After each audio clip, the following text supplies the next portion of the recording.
ከትናንቱ የቀጠለ ሱረቱል ሁድ 13 ይልቁንም ቁርአንን ቀጣጠፈው ይሉናል። እውነተኞች እንደሆናችሁ ቢጤው የሆነውን 10 የተቀጣጠፉ ስራዎች አምጡ፣ ከአላህም ሌላ የቻላችሁትን ረዳት ጥሩ በላቸው። በመጨረሻው ሰዎች አቅመቢስነቱን ልክ እንዲያውቁ ለማድረግ አላህ ሱብሓነሁ ወተዓላ ፈተናውን በአንድ ምዕራፍ ገደበው። ከአላህ ሱብሓነሁ ወተዓላ የወረደ ቃል መሆኑን አለባቸው። እንዲህ ይላል። አሰላሙ አለይኩም ወረህመቱላሂ ወበረካቱ። ውድ የቻናሌ ቤተሰቦች እንዴት ናቸው? ሰላም ናችሁ? ሀይካኒ አልሐምዱሊላህ ወለከ አልሐምድ በጣም ሰላም ነኝ። ክርስቲያን ወገኖች ሰላም ሰላም ብያለሁ። ከትናንቱ የቀጠለ ይዤ ብቅ ብያለሁ ማለት ነው። ሰብስክራይብ ያደርጉ። ሱረቱል ሁድ አንቀጽ 13 ይልቁንም ቁርአንን ቀጣጠፈው ይሉናል። እውነተኞች እንደሆናችሁ ቢጤ የሆነውን 10 የተቀጣጠፉ ሱራዎች አምጡ፣ ከአላህም ሌላ የቻላችሁትን ረዳት ጥሩ በላቸው። በመጨረሻው ሰው አቅመቢስነቱን ልክ እንዲያውቅ ለማድረግ አላህ ሱብሓነሁ ወተዓላ ፈተናውን በአንድ ምዕራፍ ገደበው።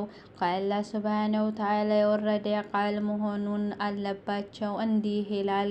አልበቀራ 23 በባሪያችንም ላይ ካወረድነው በመጠራጠር ውስጥ ብትሆኑ ከቢጤው አንዲትን ምዕራፍ አምጡ፣ እውነተኞችም እንደሆናችሁ ከአላህ ሌላ መስካሪዎችንም ጥሩ።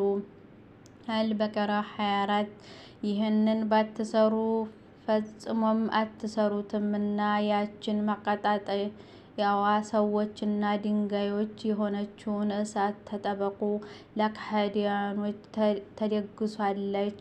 6ኛ የቅን ልቦችን አስፈላጊነት ሰው ቁርአንን በአግባቡ ለመረዳት መልእክቱን በጥልቀት ለመገንዘብ ሚጢጢራቱን በገሃድ ለማየት ቅን ልቦና ያስፈልገዋል። ቁርአን ሚስጢራቱን ወደ ሁሉም ልቦች ነገር ግን እንደ ቀልቦች ሁኔታ ይለቃል። እንዲህ ይላል በሱረቱል ሙሐመድ 24 ቁርአንንም አያስተነትኑምን? በእውነቱ ልቦቻቸው ላይ ቁልፎች አሉባቸውን? በጽልመት የተሸፈኑ ልቦች ከቁርአን ቅንጣት እንዳይጠቀሙ ታግደዋል። ሚስጥራቱ በገለጠላቸው እንኳ በመቀነትን ሂድያ ምሪትን አያገኙም። ከውጫዊ ዓለማዊ እውቀት የሻቸውን ህዝብ ባዘጉንም ረቃቁን ልባዊ ህይወት ተከልክለዋልና አይጠቀሙባቸውም። በሱረቱል አዕራፍ 146 እነዚያ ያለ አግባብ ምድር ላይ የሚኮሩትና በአንቀጾቼ በእርግጥ አዞራቸዋለሁ። ተአምርንም ሁሉ ቢያዩ በሷ አያምኑም። ቅንንም መንገድ ቢያዩ መንገድ አድርገው አይዙትም። ግን የጥመት መንገድ ቢያዩ መንገድ አድርገው ይይዙታል። ይህ እነርሱ በአንቀጾቻችን ስላስተባበሉና ከእነሱም ዘንጊዎች ስለሆኑ ነው። 7ኛ የሐዲስ ሚና ሐዲስ የቁርአን ማብራሪያ ነው። ቁርአን ያለ ሐዲስ መረዳት አይቻልም። በሌላ አባባል መልእክተኛው ሰለላሁ ዐለይሂ ወሰለም ቀዳሚና ከሁሉ በላይ ምርጥ ተርጓሚ ናቸው። ሷሊህ የአላህ ወዳጆች ከነቢያት ቀጥሎ ያለውን ደረጃ ይይዛሉ። ምክንያቱም የነቢዩ ሰለላሁ ዐለይሂ ወሰለም ረቂቅ ልባዊ ህይወት አልአህያቱል ቀልቢያህ ወርሰዋል። በእውቀታቸውም መሰረት ተግብረዋል። ቁርአን በረጋ መንፈስና በንጹህ ልብ የነበበ ሰው ጥበቡን ይቋደሳል፣ መልእክቱን ይረዳል፣ ሚስጥራቱን ይገለጡለታል። ቁርአን ወይንም ሐዲስን ለማንበብ ከመግለጥን በፊት ነፍስን ግራት። በጽጌረዳ አበባ ተክሎች ተከበው ውብ መያዛቸውን ማሽተት ከተሳነህ ችግሮችን ከጽጌረዳዎቹ ሳይሆን ከአፍንጫህ ወይም ከልብህ ነው። ጥልቅ መልእክት ያላቸውን ታሪኮች በማንበብ ላለንባት ዘመን የሚሆን ትምህርት የምንቀስምበት፣ ምሪት የምናገኝባት እና ከአደጋ የምንጠቀምባት ይህ ቁርአን እንዴት ታላቅ መጽሐፍ ነው! ጌታችን ሆይ ቁርአንን ልባቸው ክፈተው፣ ከሚያነቡት አድርገን። ነቢያትህን ያስጌጥክባቸው ባህርያት የእኛም እንዲሆኑ አድርግልን። አሜን። የነቢያት ታሪክ። በአላህ ስም እጅግ በጣም ሩህሩህ በጣም አዛኝ በሆነው።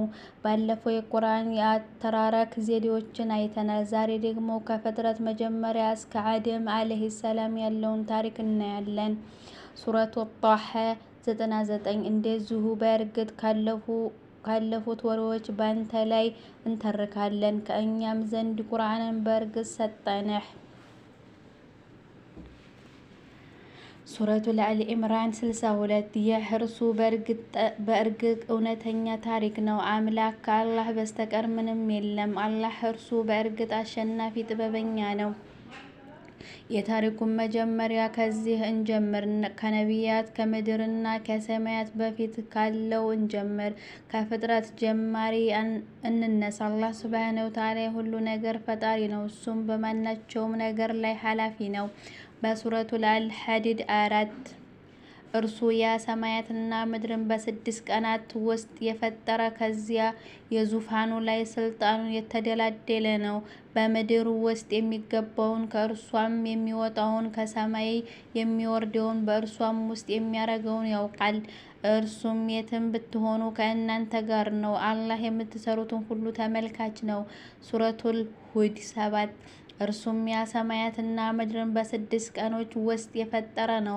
አርሹም በውሃ ላይ ነበር።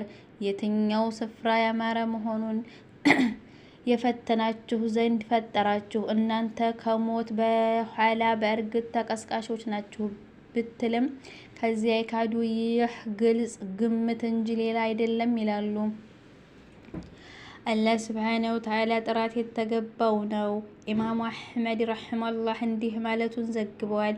ካቢር ኡዘይን ረቂቅ ኢብን አምር አል-ኡቀይሪድ ረዲየላሁ ዐንሁ የአላህ መልእክተኛ ሆይ ጌታችን ሰማያትና ምድርን ከመፍጠሩ በፊት የት ነበር? የአላህ መልእክተኛ ሰለላሁ ዐለይሂ ወሰለም እንዲህ አሉ።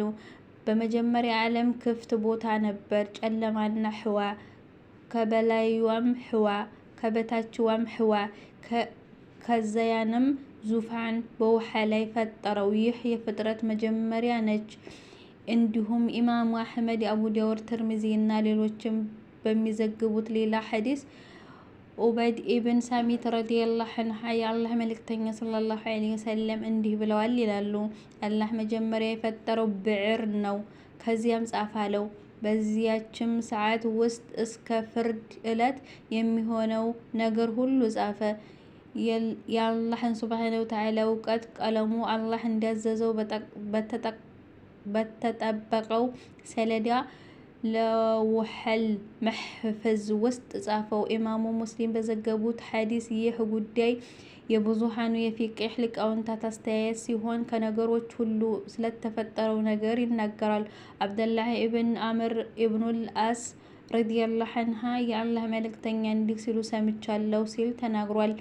አላህ ምድርና ሰማይን በመፍጠሩ ከ50,000 ዓመት በፊት የፍጡራን አፈጣጠር ውሳኔ ጻፍ። ዙፋኑም ከውሃ በላይ ነው። ይህ ማለት አርሽ መጀመሪያ ከውሃ በላይ ተፈጥሮ ከዚያን በኋላ ብዕር ተፈጠረ ማለት ነው።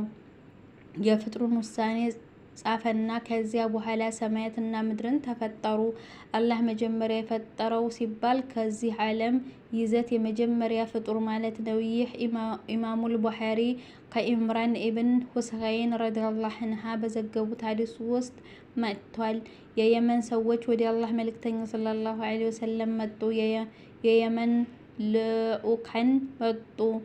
እንዲህ አሏቸው፣ ስለ እምነታችንና ከፍጥረታት የመጀመሪያ ምን እንደሆነ ልንጠይቆት ነው የመጣ ነው አሉ። መልእክተኛ ሰለላሁ ዐለይሂ ወሰለም አላህ ነበር፣ ላኢላሃ ኢለላህ፣ ከእርሱ በፊት ምንም አልነበረም፣ በሰሌዳውም ሁሉን ነገር ጻፈ፣ ሰማይንና ምድርን ፈጠረ አሉ። ስለዚህ የፍጥረቱ መጀመሪያ አርሽ ሲሆን ቀጥሎ ብዕር ተፈጠረ፣ ሁሉን ነገር ጻፈ።